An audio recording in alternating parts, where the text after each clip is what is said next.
La disponibilidad de los grandes equipos mineros, desde camiones, perforadoras y palas, hasta jumbos, scoops o molinos, es una meta crucial para lograr la productividad y el control de costos en las operaciones mineras. Principalmente, esta disponibilidad solo es posible mediante una acertada gestión del mantenimiento, aplicando con precisión los mejores métodos, las herramientas, los programas informáticos disponibles. Y, sin embargo, hay mucho más. Para hablar de ello, hemos invitado al ingeniero Víctor Barrientos Bocardo, especialista en mantenimiento minero y autor de un reciente libro titulado El cerebro del mantenedor. Ingeniero Barrientos, las decisiones de mantenimiento no se basan exclusivamente en datos, estadísticas, estados de la maquinaria y equipos. Bueno, buenas tardes, Marco. Muchas gracias por la invitación y un gusto estar conversando estos temas contigo. Efectivamente, yo diría que más del 90-95% de las decisiones que tomamos todos los seres humanos, y de eso no excluye el mantenimiento, son guiadas por las emociones, ¿ya? Según los últimos estudios ya hace un par de años de la neurociencia y la psicología.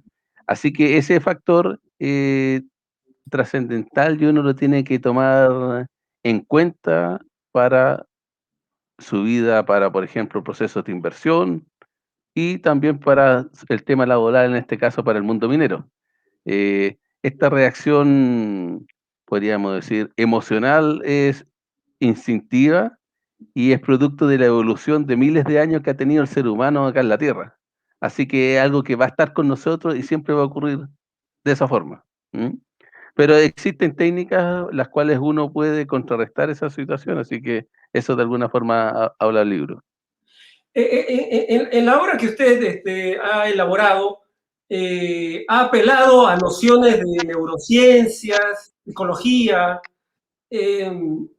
¿Cómo así llega a este punto? Pasar, digamos, del razonamiento, digamos, duro, matemático, si podríamos decirlo, a aspectos, digamos, de más temas digamos, conductuales, ¿no? Entonces, ¿qué le llevó a hacer este planteamiento a crear esta línea de estudio? Claro, en variados estudios que he realizado en distintas empresas, me he dado cuenta de ciertas decisiones que uno las mira de afuera y con el tiempo dice, chuta, ¿por qué tomaron esta decisión? Por ejemplo, compraron un repuesto que era muy barato, pero es sabido en la industria que genera muchas fallas en tu proceso. Y al generar muchas fallas en tu proceso, genera detenciones y genera una complicación a la operación, ¿cierto? Entonces, por un beneficio de corto plazo, que sería que el repuesto es más barato, de alguna forma yo obvio ese perjuicio que mayor de falla en el largo plazo. Entonces yo veía que ese patrón de conducta, por ejemplo, se repetía en varias empresas que estoy analizando y dije, chuta, tiene que haber algo más allá de un proceso, podríamos decir, de ingeniería pura matemática. Y investigando con psicólogos, vi que efectivamente existen ciertas formas de pensar en las personas, que es innato, que prefiere los beneficios a corto plazo versus los beneficios a largo plazo. ¿Mm? ¿Y cómo surge digamos, este atajo que se busca en las decisiones? ¿Qué es lo que ha hecho que el mantenedor tenga estos sesgos cognitivos que usted denomina de esa manera y que afectan a la larga, afectan a la operación? Claro, mira, más que mantenedor, el ser humano como especie, a medida que ha ido evolucionando por su conformación cerebral con estos cientos de miles de años, ha definido ciertas formas de pensar o ciertas heurísticas, podríamos decir, que serían procedimientos para generar una solución. Te voy a dar un ejemplo. Si uno juega béisbol, o uno ve los jugadores de béisbol, ve que lanzan la pelota por el aire y el jugador automáticamente regula la velocidad y va mirando la pelota y ajusta tal que la atrapa. Esa acción es innata al ser humano. Nadie se la aprendió y si tú ves, todos los jugadores tienen esa misma forma de actuar. Y eso es intrínseco de cómo el cerebro evolucionó y encontró esa forma de operar. El cerebro ahí no hizo ningún cálculo de, a lo mejor, de la movimiento balístico, si existía la rotación, nada de eso. Solo, solamente toma dos parámetros, que sería la velocidad, y fija la vista, y con esos dos parámetros genera una solución que sería atrapar la pelota. Entonces el cerebro tiene muchas formas de pensar de esa forma que lo han llevado al ser humano a eh, ser superiores que otras especies acá en la Tierra, pero sin embargo esa forma de pensar automática en algunas circunstancias nos pueden llevar a inducir a errores. Y eso de alguna forma es lo que habla el libro. Ajá. Usted mencionaba algún casos, digamos, a los cuales usted ha tenido la oportunidad de analizar. ¿Podría darnos más concretamente alguno otro caso donde podamos ver más claramente cómo este sesgo cognitivo, vamos a decirlo desde este punto de vista negativo, ha afectado a las operaciones? Claro, un caso que me tocó analizar y está en el libro es que, por ejemplo, la reparación de un motor diésel de un equipo minero eh, puede costar, no sé, $400.000. Es decir, nuevo puede costar $400.000, un valor. Sin embargo, repararlo en algunas ocasiones casi sale el mismo valor, ¿ya? Ujú. Y sin embargo, muchas operaciones que deciden es repararlo en vez de comprarlo nuevo. ¿Por qué? Porque repararlo sigue los conductos regulares de los procesos administrativos de cotizaciones y reparación, que todo está de alguna forma estandarizado y está regulado por las operaciones. Si es que esto yo digo, si es que yo lo quiero comprar, esto sigue otro camino que es mucho más engorroso, que sigue los procesos de inversión, autorizaciones y aprobación, y como siendo que uno lo analiza técnicamente entre un componente nuevo y reparado si tienen el mismo valor, uno generalmente debería decir, ¿sabe qué más? Prefiero el nuevo. Pero como existe un proceso tan engorroso, dificultoso para adquirir ese nuevo, de alguna forma el cerebro y las personas evitan todo ese gasto energético y dicen, no, ¿sabe qué más? Reparemos. Entonces tendría que elaborarse o crearse un mecanismo dentro del proceso de mantenimiento que la organización pueda, digamos, decidir o permitir que los que toman decisión puedan evitar digamos, este mecanismo tradicional cuando advierten de que puede haber más costos a la larga. Claro, efectivamente eso es uno de los temas que habla el libro. Y también otra situación que te doy como ejemplo es que también me ha tocado ver, es que eh, cuando tú estás el ser humano está en una organización, a las personas más que la verdad le interesa sobrevivir y pertenecer a un grupo, ¿ya? Entonces, si tienes una organización en la cual eh, nadie quiere estar en contra de su jefatura, por ejemplo, o alguien que tiene información o puntos de vista distintos lo apartan de la organización, eso mismo hace que las personas, ninguno, si tiene una mejora, diga, no, ¿para qué? Porque en esta organización se ve mal. Y de alguna forma todas esas ideas que tiene la persona no las dicen. Uh -huh. Porque en ese caso las personas quieren seguir perteneciendo a un grupo, independiente que ellos tengan la verdad. Entonces al cerebro de alguna forma, más que la verdad, le interesa seguir perteneciendo a un grupo de personas. y sobrevivir. En ese marco, ¿cuál sería la opción para digamos, los profesionales, los individuos, digámoslo así, que observan de que hay una falla en la decisión y que la salida frente a determinados problemas es otra? Claro. Ahí en el libro hablan de cómo de alguna forma uno puede contrarrestar esta falla. Te voy a dar un ejemplo. Si uno tiene, si uno tiene una carrera, por ejemplo, que siempre ha tenido mantenimiento propio, y si enfrenta una decisión, ¿sabe qué más? Tengo que reestructurar un área de mantenimiento. ¿Qué elijo? ¿Mantenimiento propio o mantenimiento externalizado?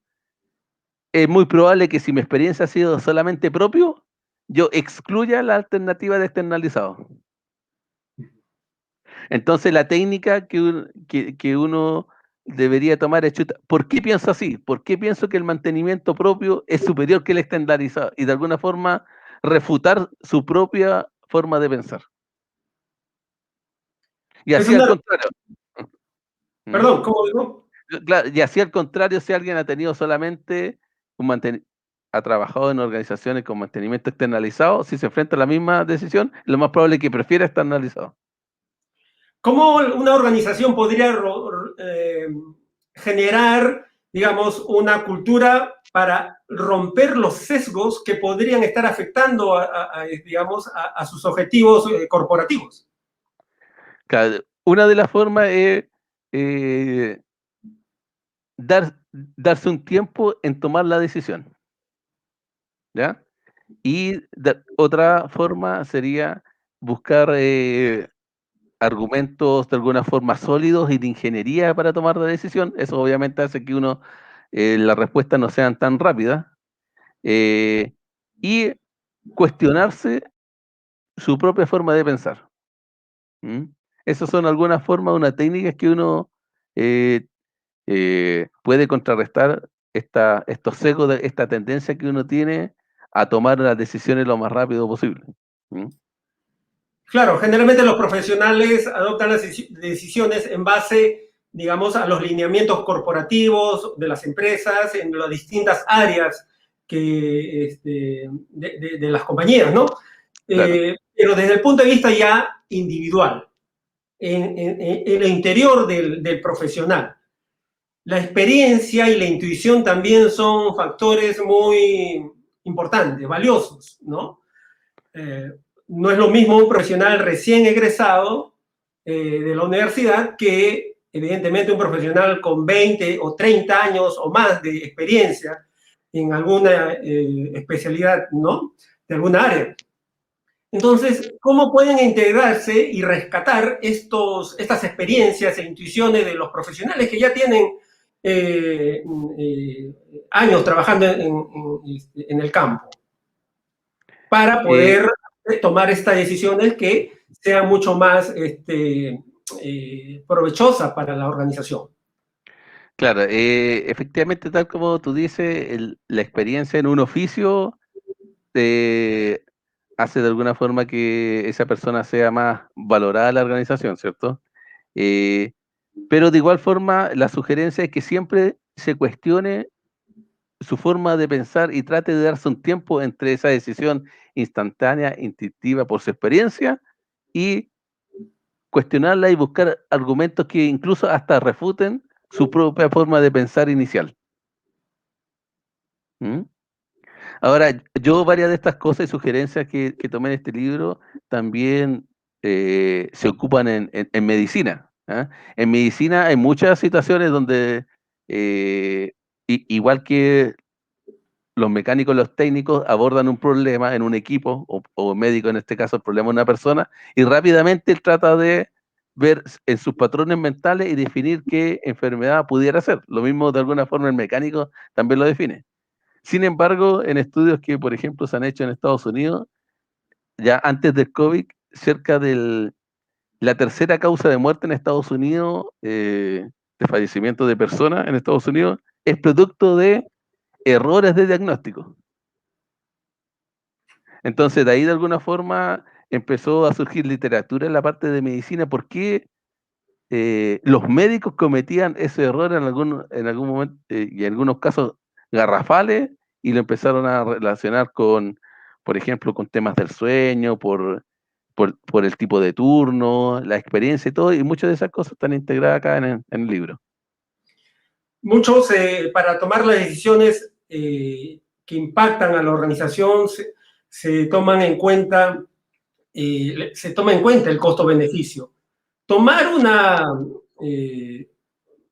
cultura, una referencia que pueda impactar a la organización, como la que usted sugiere, tomar en cuenta los sesgos cognitivos y el impacto de la organización.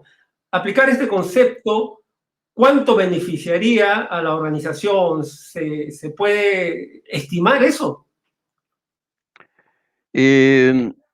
Cualitativamente podría estimarse, pero no es por lo menos el ámbito del libro. El libro, como tengo,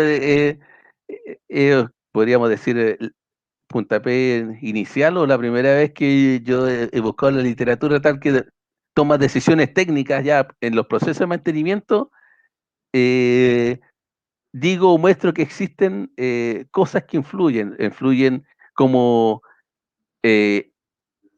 temas psicológicos, como el mismo cerebro evolucionado a llegar a donde estamos hoy, y cómo ciertas formas de pensar erróneas pueden en algunas ocasiones llevarlo a inducir a errores. ¿Mm?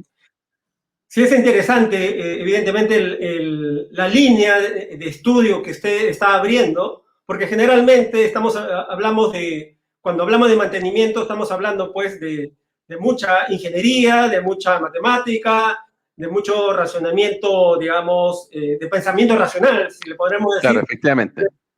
pero el aspecto de la decisión, ¿no? En el individuo es evidentemente crucial para poder decir cuán acertado está esa decisión misma, ¿no? Claro. Bueno, Mira, sí. mira, para ejemplificar esta situación te voy a contar un mini caso que está ahí en el libro, que es en una planta de Intel de microchip en, en Israel. Quisieron ver cuáles podían ser los incentivos de corto plazo para aumentar la productividad de esa planta de producción de microchip de Intel ahí en Israel. Entonces definieron grupos de trabajadores. Algunos le ofrecieron incentivo económico. A otro grupo le ofrecieron, solamente fue que el jefe le daba un, un reconocimiento verbal de que habían aumentado la productividad. Y en otro grupo que le dieron, se aumentaba la productividad, le regalaban una pizza familiar. Que ese valor de la pizza familiar era el mismo valor que el reconocimiento en dinero. ¿Ya?